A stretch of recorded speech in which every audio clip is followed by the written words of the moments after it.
ಇದೇನಪ್ಪ ಇದು ಓಪನ್ ಆಗ್ತಾ ಇಲ್ಲ. ಓಪನ್ ಆಯಿತು. ಸೊ ಮ್ಯಾಕ್ಸ್ ಶುರು ಮಾಡೋಣ.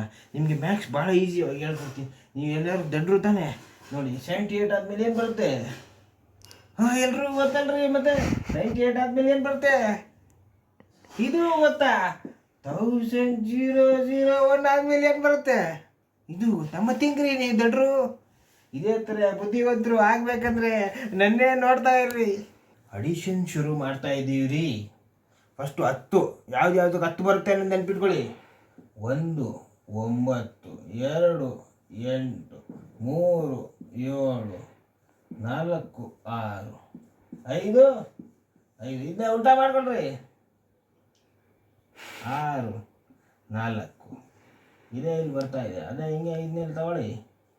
7 3 ಇದನ್ನ ಹಿಂಗೆ ತಗೊಳ್ಳಿ. 8 2 ಇದನ್ನ ಹಿಂಗೆ ತಗೊಳ್ಳಿ.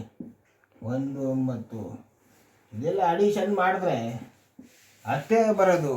ಇದು ಸ್ವಲ್ಪ ಪ್ರಾಕ್ಟೀಸ್ ಮಾಡ್ಕೊಳ್ಳಿ, ನಿಮ್ಗೆ ಈಸಿ ಆಗುತ್ತೆ ಅಡಿಷನ್ಗೆ. What is addition? ಇದು ಇವತ್ತಿನ ಟಾಪಿಕ್ಕು. ಅಡಿಷನ್ ಅಂದರೆ ಏನು ಹೇಳು? ವೆನ್ ಸೈನ್ಸ್ ಆರ್ ಸೇಮ್ ಅಂದರೆ 2 ಪ್ಲಸ್ಸು ಅಥವಾ 2 ಮೈನಸ್ ಇದ್ದರೆ ಇಟ್ ಈಸ್ ಅಡಿಷನ್. ಸರಿಯಾ?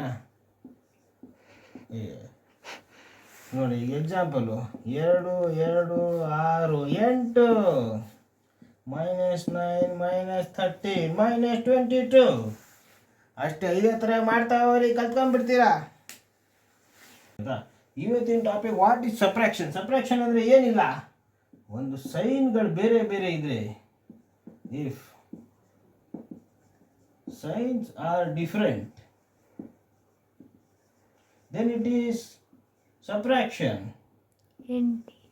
Okay, example +3 -5. Answer is -2. Why -2? Because greater number is 5. Next, -8 +3 -5. Why -5? ಎರಡು ಸಬ್ಟ್ರಾಕ್ಷನ್ ಮಾಡ್ಕೊಳ್ಳಿ. 8 - 3 5. Greater sign minus. ಸ್ವಲ್ಪ ಕಷ್ಟ ಆಗುತ್ತೆ, ಪ್ರಾಕ್ಟೀಸ್ ಮಾಡ್ಕೊಳ್ಳಿ.